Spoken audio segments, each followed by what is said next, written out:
नमस्कार दोस्तों, मैं दिलीप कुमार। दोस्तों 27 मई को बिहार दरोगा मेंस परीक्षा आयोजित हुई थी।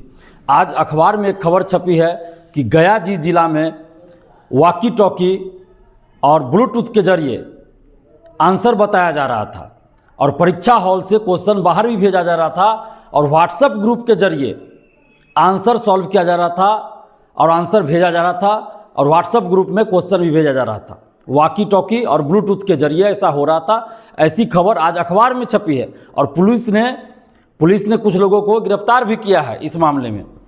तो आखिर ये कैसी परीक्षा चल रही है? यानी कि बिहार दरोगा मेंस परीक्षा में बड़े पैमाने पर धांधली सेटिंग पेपर लीक की बात अब सामने आ रही है। और परीक्षा संपन्न होने के बाद से सोशल साइट्स पे हम देख रहे हैं, व्हाट्सएप टेलीग्राम ग्रुप में, सोशल साइट्स पे, ट्विटर पे कि क्वेश्चन भी वायरल हो रहा है। तो जब आप क्वेश्चन परीक्षार्थियों को परीक्षा के बाद देते नहीं हैं, क्वेश्चन जमा करा लेते हैं, तो फिर क्वेश्चन आपका वायरल कहाँ से हो रहा है? जब क्वेश्चन बाहर अभ्यर्थियों को नहीं ले जाना रहता है, क्वेश्चन जमा करा लिया जाता है, तो फिर परीक्षा के बाद ये क्वेश्चन वायरल कैसे हो रहा है? सोशल साइट्स पे, विभिन्न व्हाट्सएप टेलीग्राम ग्रुप में कैसे ये क्वेश्चन चल रहा है? आप कैसी परीक्षा आयोजित करवा रहे हैं? बिहार पुलिस अवर सेवा आयोग बीपीएसएससी ये कैसी परीक्षा आयोजित करवा रही है?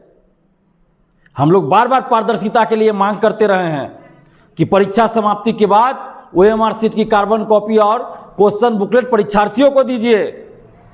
परीक्षा समाप्ति के कुछ दिन बाद आंसर की जारी कीजिए ताकि अभ्यर्थियों को क्वेश्चन का आंसर पता चले कि आयोग कौन सा आंसर सही मान रहा है। और जब रिजल्ट आता है तो कट ऑफ सभी का मार्क्स दीजिए।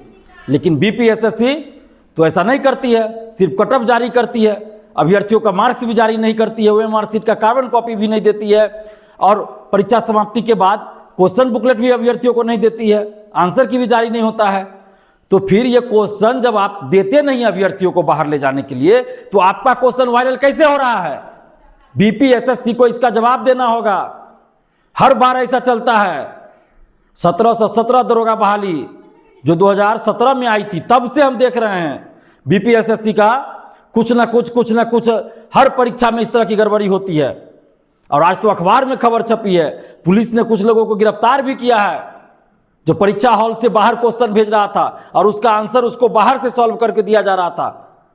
व्हाट्सएप ग्रुप में यह सब चल रहा था। तो इस परीक्षा का क्या मतलब रह गया? इस परीक्षा का मुझे नहीं लगता कि कोई मतलब है। ऐसी परीक्षा का होना ना होना कोई मतलब नहीं है। परीक्षा को रद्द किया जाना चाहिए और जो भी इसके लिए दोषी हैं, जो भी इसमें संलिप्त है, उन सभी पे कठोर कार्रवाई होनी चाहिए। और इस पूरे मामले की जांच, पेपर लीक, धांधली सेटिंग और ये जो क्वेश्चन वायरल हो रहा है, इन सभी मामलों की जांच आर्थिक अपराध इकाई ईओयू को दिया जाना चाहिए। हम सरकार से मांग कर रहे हैं, मुख्यमंत्री सम्राट चौधरी जी से हम ये मांग कर रहे हैं कि बिहार दरोगा मेंस परीक्षा में गड़बड़ी, पेपर लीक, धांधली सेटिंग की जांच का जिम्मा आर्थिक अपराध इकाई ईओयू को दिया जाए और इस परीक्षा को रद्द किया जाए, क्योंकि इस परीक्षा का अब कोई मतलब ही नहीं रह गया है। इस परीक्षा का अब कोई मतलब नहीं रह गया, इसलिए इस परीक्षा को अब रद्द किया जाए। अगर बीपीएसएससी में थोड़ी भी ईमानदारी है, अगर बीपीएसएससी के अधिकारी, बीपीएसएससी के चेयरमैन इस धांधली सेटिंग पेपर लीक में संलिप्त नहीं है, तो वो इस परीक्षा को रद्द करेंगे और अगर वो शामिल होंगे तो रद्द नहीं करेंगे। तो अब देखना है कि बीपीएसएससी के अध्यक्ष और अन्य जो अधिकारी है वो क्या करते हैं। हम सम्राट चौधरी जी, मुख्यमंत्री जी, आपसे ये मांग करते हैं कि इस पूरे मामले की आर्थिक अपराध इकाई ईओयू से जांच करवाइए और इस परीक्षा को रद्द करवाइए और जो भी इसमें संलिप्त हो उन सब पे कठोर कार्रवाई होनी चाहिए। नहीं तो फिर आगे भी किसी परीक्षा में इस तरह की घटना होती रहेगी। जब तक बड़े बड़े शिक्षा माफिया, परीक्षा माफिया पे कार्रवाई नहीं होगी, तब तक ये रुकने वाला नहीं है। और टीआरई 3 पेपर लीक, सिपाही पेपर लीक में 3 कोचिंग शिक्षकों का नाम आया था कि पटना के 3 कोचिंग शिक्षक हैं। आखिर उन कोचिंग शिक्षकों का नाम उजागर क्यों नहीं किया जा रहा है और उन कोचिंग शिक्षकों पे कार्रवाई क्यों नहीं की जा रही है? किस बात का डर है पुलिस को?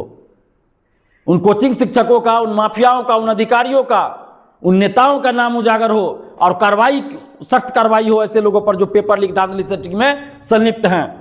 और जब तक ऐसा नहीं होगा तब तक पेपर लीक, धांधली सेटिंग नहीं रुकने वाली है।